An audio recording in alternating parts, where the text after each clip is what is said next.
How did you deal with loss? Faith. You know, I'm Irish, I'm Catholic. The church has been a big... Pierce Brosnan just made an announcement that nobody saw coming. At 71, the former James Bond is preparing for the worst. His first wife died of ovarian cancer at 43. Then his daughter died of the same disease at 41. Now something has happened. That's forcing him to face his deepest fear. The man who played the world's toughest spy is dealing with a battle he can't win. And what he's planning to do next has everyone worried. Pierce Brosnan was born on May 16, 1953, in Drogheda, Ireland. He didn't come into the world with much. No wealth, no family legacy, and as it turned out, no father. His dad, a carpenter named Thomas, disappeared so early in Pierce's life that he couldn't remember his face, voice, or even his presence. It was like he had vanished into thin air. His mother, May, was left to carry the weight. She worked as a nurse, holding together a life that had already begun to fall apart. But in 1957, she made a painful choice. She left for London to find work, leaving 4-year-old Pierce behind in Ireland. She had no other option. Still, that decision created another hole in Pierce's young world. What was meant to be a short separation turned into 7 long years. During that time, he was passed around between relatives, first with his grandparents in Navan, then an uncle and aunt in Trim. Each new house came with new rules, new schools, and unfamiliar faces. Pierce never stayed long enough to belong. He learned to keep quiet, to observe, to survive. He was always the new kid, always the outsider. Teachers noticed something in him. He was bright but withdrawn, always looking out the window, never quite present. Then everything changed in 1964. At age 11, he moved to Green, Scotland. His mother had remarried. Her new husband, William Carmichael, worked in a factory. He was, kind and patient. But for a boy who had grown up without consistency, this new home brought mixed emotions. Pierce felt torn. He was happy to see his mother again, but angry too. And now she had someone else, a new man in her life. A man who wasn't his father. Still, William tried. He taught Pierce small things, fishing, fixing things, how to trust again. He never pushed too hard. He never tried to replace anyone. One day, William took Pierce to the cinema. It was 1964, and the movie was Goldfinger.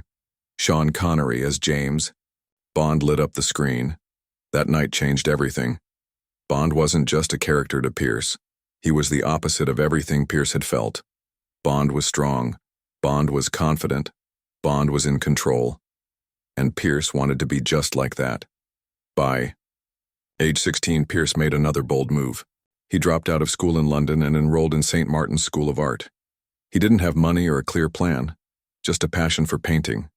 He loved the work of Francis Bacon and Lucian Freud. Back then, acting wasn't even on his mind. His focus was illustration and design.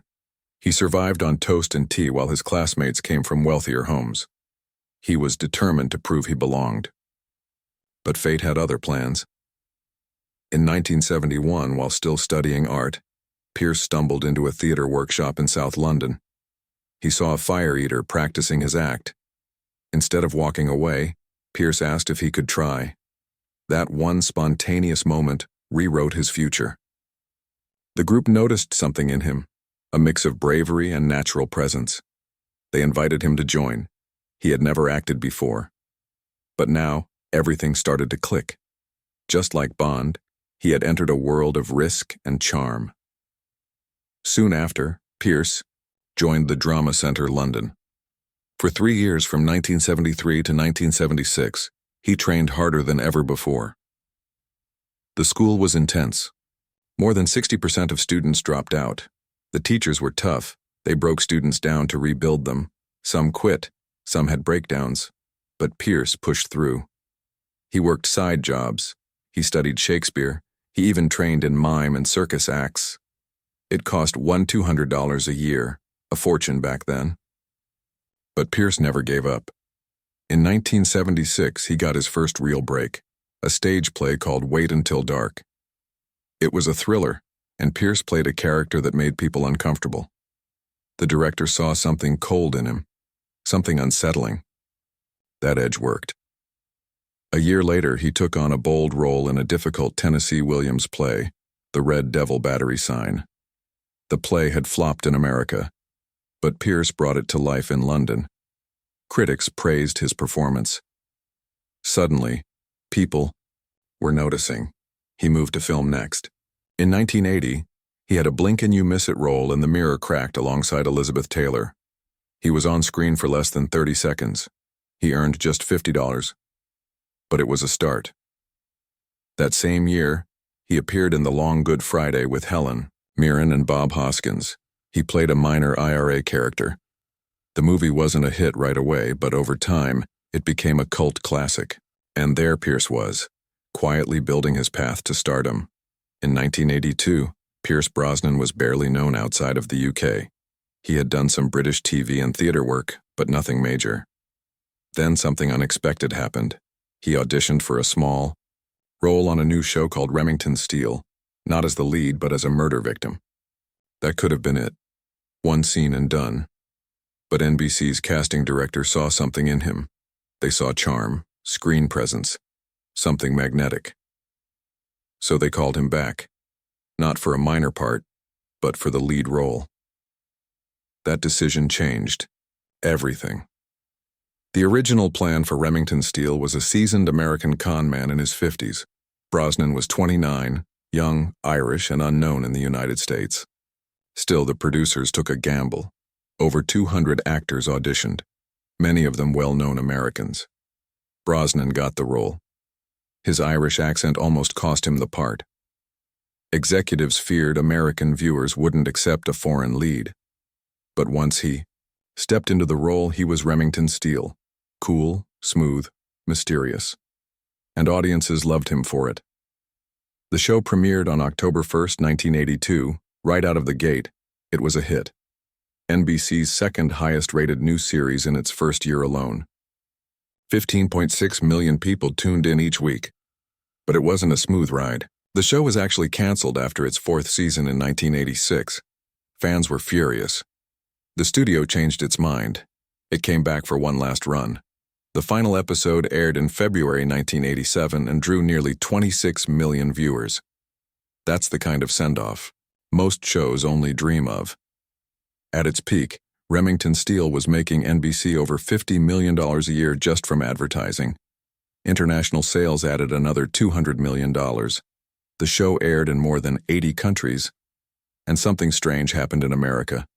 Between 1983 and 1987, applications for private detective licenses jumped by 340%.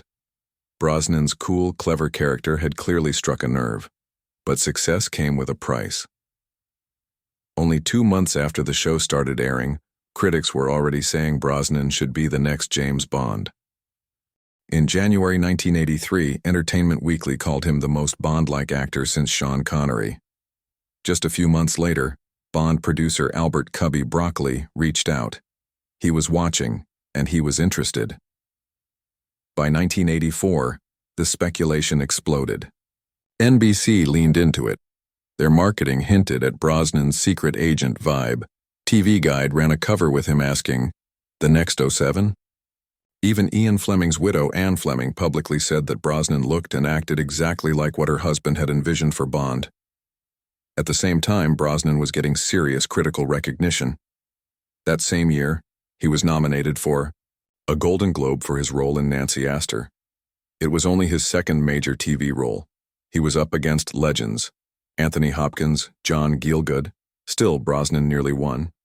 Industry insiders said he lost by just 3 votes. His performance impressed even the real Astor family, who had originally opposed the series. His Bond journey, though, wasn't going to be simple. Most people think he was first offered Bond in 1985. Not true. He was actually considered for the role in 1983 for A View to a Kill. Roger Moore was unsure about doing another film, and Brosnan was on deck. He'd met Broccoli on the set of For Your Eyes Only, where Brosnan's wife, Cassandra Harris, had a small role. Broccoli took one look at him and said, "If he can act, he's my guy." But the studio panicked. They offered Moore a huge payday, over $3.5 million, to return. So Brosnan's shot was delayed again. Then in 1986, something even worse happened. Remington Steele had been canceled, but when word got out that Brosnan might be the next Bond, the show's ratings surged. NBC saw a chance. They reversed the cancellation and ordered a short 5th season. Brosnan was still under contract. That meant he couldn't film Bond. It was brutal. The attention he got from being linked to Bond was used against him. He was stuck. And while he finished the final season of Remington Steele, Bond producers moved on. Timothy Dalton got the role. That moment changed everything. For Brosnan and for Bond, Dalton was Brosnan's friend. Losing the role hurt, but he had to smile through it. Dalton's version of Bond was darker, grittier. It didn't go well. License to Kill flopped in the United States, making just $34 million. Brosnan watched from the sidelines. He knew he could have brought something different. Between 1986 and 1994, what fans call the lost years, Brosnan didn't disappear. He made smart choices. In The Fourth Protocol, 1987, he played a British spy in a Cold War thriller. It wasn't Bond, but it was close. He starred in Nomads, 1986, showing his range in a supernatural role. He even did Diet Coke commercials where he played a smooth, tuxedoed hero, a not-so-subtle nod to Bond. Pierce Brosnan met Cassandra Harris in the late 1970s. She was already a working actress, born Sandra Colleen Waits in Sydney in 1948. When they met, the spark was instant. Pierce didn't plan on falling in love. He just thought she was beautiful. But something happened. Soon, they were living together in Wimbledon. On December 27, 1980, they got married. Cassandra had just gone through a rough divorce, so this new chapter meant everything to her. She had 2 kids from that marriage, Charlotte and Christopher. Pierce didn't hesitate. He stepped into their lives like he'd always belonged. When Cassandra's ex-husband Dermot Harris died of a heart attack in 1986, Pierce legally adopted the children. They took his name. But it was more than paperwork. Pierce didn't grow up with a father himself. So he poured everything into being the dad he never had. He once said, "I wasn't a father, I was just Pierce. And then I became daddy." In 1983, Cassandra and Pierce had a son together. They named him Sean. That made them 5. Life felt full and warm. The kids got along, and Pierce's career was picking up. But family came first. He wanted to give them the kind of love he never got growing up. He made sure they felt safe, happy, and seen. Something magical happened in 1981. Cassandra was cast in the Bond film For Your Eyes Only. She played a Bond girl, before Pierce even dreamed of being 07. But while she was filming, Pierce met the Bond producer Albert Broccoli. Cassandra believed in him. She pushed him to go for the role. Broccoli was impressed and considered Pierce as the next Bond. But Pierce was stuck in a contract with Remington Steele. He couldn't take the role. Not yet. Cassandra wanted it for him so badly. But she never got to see it happen.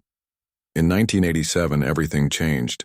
While Pierce was filming The Deceivers in India, Cassandra started feeling really sick. They flew back to London. The news was terrible. She had ovarian cancer. Not just a small lump or something easy to treat. It was everywhere. The diagnosis hit like a truck. Pierce said, "From day one, we had a fight on our hands. What followed were 4 brutal years." Cassandra went through 8 surgeries. She had a 1.5 years of chemotherapy. Her hair fell out. Her body weakened. But she stayed strong. She questioned every treatment. She made her own decisions. She faced it all with courage. Pierce stood by her the whole time. He called himself the quiet party, always present, but often helpless. Their son, Sean, just a little boy, would sometimes pretend to be the doctor. It was heartbreaking. Cassandra's mother had died of the same cancer. It wasn't just bad luck. It was genetic. That made everything even worse. Now they had to worry about Charlotte too. Pierce became an advocate for early testing and awareness. It was too late for Cassandra, but he wanted to help others. In December 1991, her time ran out. One night, as they lay in bed, Pierce, full of grief, Cassandra whispered, "Please, darling, don't worry. It's just a life winding down." She was still the strong one even at the end. She didn't want machines or hospitals. She wanted dignity. She faced death on her terms. She died on December 28, 1991. She was only 43. Pierce and her son Christopher were with her. Charlotte, who was away in London studying acting, was on the phone. Christmas had just passed. While others were celebrating, Pierce was planning a funeral. And then came the hardest part, telling 8-year-old Sean that his mother was gone. Pierce suddenly had to raise 3 kids alone. Sean was 8, Christopher was 19, and Charlotte was 20. He said it was the first time he had felt real grief. It overwhelmed him, but he kept going. He said, "Cassandra made him who he was. She's forever in every fiber of my being," he later said. Pierce Brosnan was finally cast as James Bond in 1994. What made it even more personal was his wife, Cassandra Harris. She had been a Bond girl herself in For Your Eyes Only back in 1981. She had cancer by then, and she pushed him to go for the role again. She wanted to see him become 007 before she passed. So when he finally got it, it wasn't just a victory. It was heartbreak and triumph all rolled into one. His debut in GoldenEye was a make-or-break moment, not just for him, but for the whole Bond franchise. The film had already burned through. Directors and its budget had jumped to $60 million. MGM was nearly bankrupt. If it failed, Bond would have ended right there. But GoldenEye made $353 million worldwide. That tank chase scene through St. Petersburg alone cost $8 million. Brosnan did 90% of his own stunts, including a terrifying bungee jump off a 220-meter dam in Switzerland. It was so dangerous insurance companies refused to cover it. The film was released exactly 30 years after Sean Connery's final official Bond film, Diamonds Are Forever. It wasn't just another movie. It was a resurrection. And it worked. Nintendo even created the GoldenEye 007 video game because of it. That game changed the industry and introduced Bond to a whole new generation. The success didn't stop there. Brosnan's next 3 Bond films made a combined $238 billion, but those wins came with personal loss. When Tomorrow Never Dies hit in 1997, he was still grieving Cassandra's death from 6 years earlier. He poured that pain into the character. One chase scene in Saigon cost $12 million to film. They had to build an entire Vietnamese street in England just for it. The World Is Not Enough in 1999 had Bond's longest opening sequence, 14 minutes. It also had Bond's first female main villain. They even did a real oil pipeline explosion using 120 gallons of gasoline, creating a fireball visible from 10 miles away. Then came Die Another Day in 2002. It celebrated Bond's 40th anniversary and nearly killed Brosnan. A parasurfing stunt went wrong, and he got pulled underwater by 30-foot waves. He ended up in the hospital with hypothermia. That same movie featured a $300,000 invisible Aston Martin and a massive ice palace set in Iceland, made with 1,000 tons of ice. But Brosnan wasn't just box office gold. He won the Saturn Award for Best Actor in 1996. What made it wild was that he beat Sean Connery, who was nominated the same year for The Rock. It was the first time a current Bond outshined a former one. Even Steven Spielberg called Brosnan after GoldenEye to offer him the role of Indiana Jones. Brosnan turned it down to stay loyal to Bond. That decision likely cost him $50 million, but it showed how committed he was to the role. Everything seemed perfect. Then came 2004. He was in the Bahamas filming After the Sunset. Life was good. He'd done 4 Bond films that earned $1.4 billion. He was in great shape, training, pitching, ideas for Bond 21. Then, at 2:47 p.m., his phone rang. The producers cut him loose. No warning, no explanation. The call lasted 47 seconds. "You were a great James Bond. Thank you very much. Goodbye." That was it. What made it colder was how well his films had performed.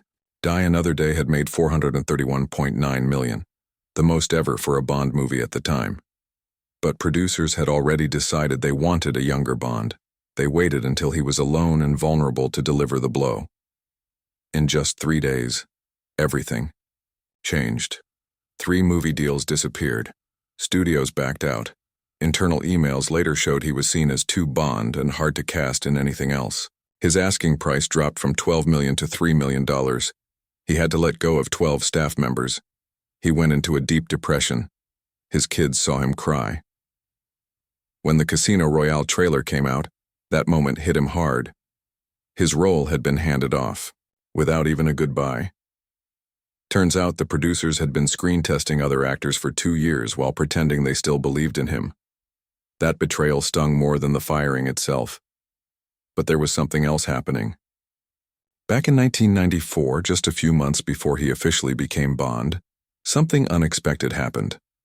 On April 8th, 7:30 p.m., at a beach party in Cabo San Lucas, he met Keely Shaye Smith. She was a journalist, and they clicked right away. She wasn't impressed by the fame. She liked who he was, not what he did. They talked until 2 a.m. He flew her to meet his kids within 3 weeks. She moved in 6 months later. Their connection was real. And years later, that relationship became the one thing he could count on when everything else fell. Funny, wonderful daughter Charlotte, before she too died from this wretched inherited disease. It wasn't just fresh grief. It was trauma all over again. Deep, dark, and familiar. One of Pierce's closest friends, Bron Royant, said it best. Charlotte's illness came with a darkness. Pierce was reliving the whole nightmare. He had found love again.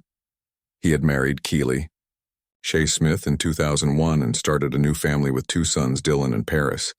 But when Charlotte got sick, it all came back. Every memory, every helpless moment. He was beyond devastated, Royant said. But even in the middle of all that pain, Keely stood by him, holding him together, and then came the cruelest twist. Charlotte got married on June 14, 2013. She said, "I do," to Alex Smith, her longtime partner. 2 weeks later, she was gone. June 28, 2013. That Friday afternoon at exactly 2 p.m., she passed away in London. She was surrounded by Alex, her 2 children, 15-year-old Isabella and 8-year-old Lucas, and her brothers Christopher and Sean. She had been born in London. She studied acting there, and that's where her life ended. Pierce released a short statement after she died. Charlotte fought her cancer with grace and humanity, courage and dignity. Her strength was astonishing.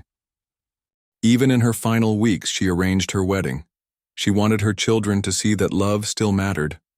Her daughter Isabella was 15 when she lost her mother, just like Charlotte had been when Cassandra was diagnosed.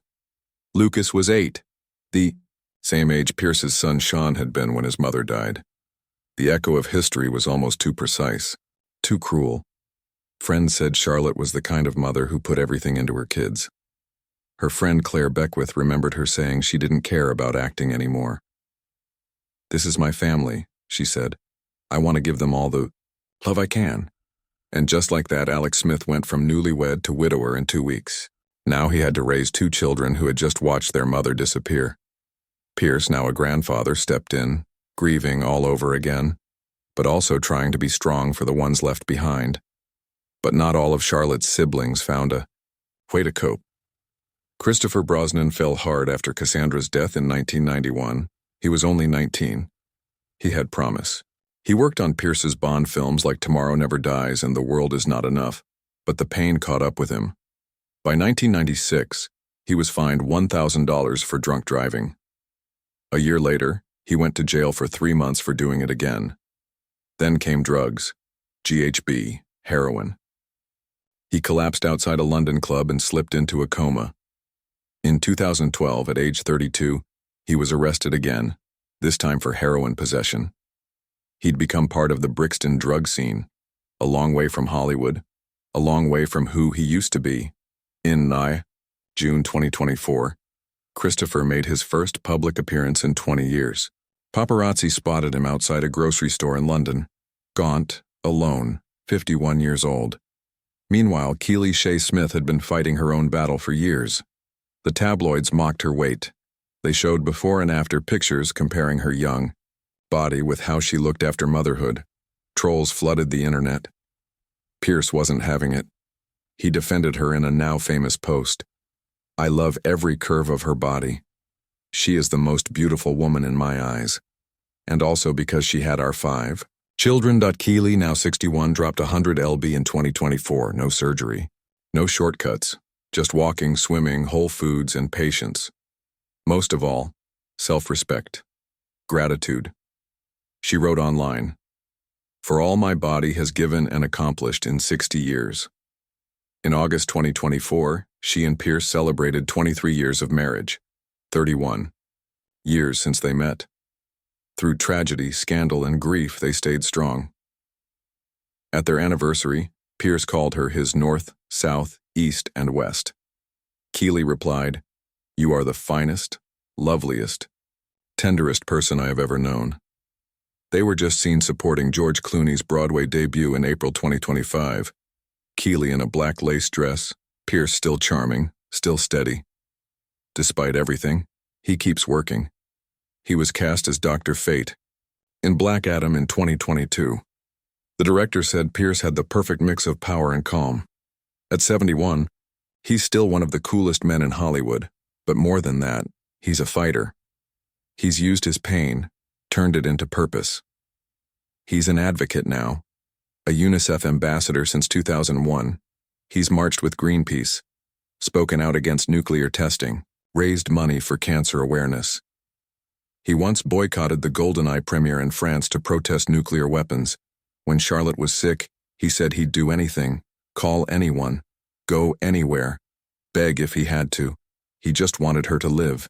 He couldn't save her, but he's still trying to save others.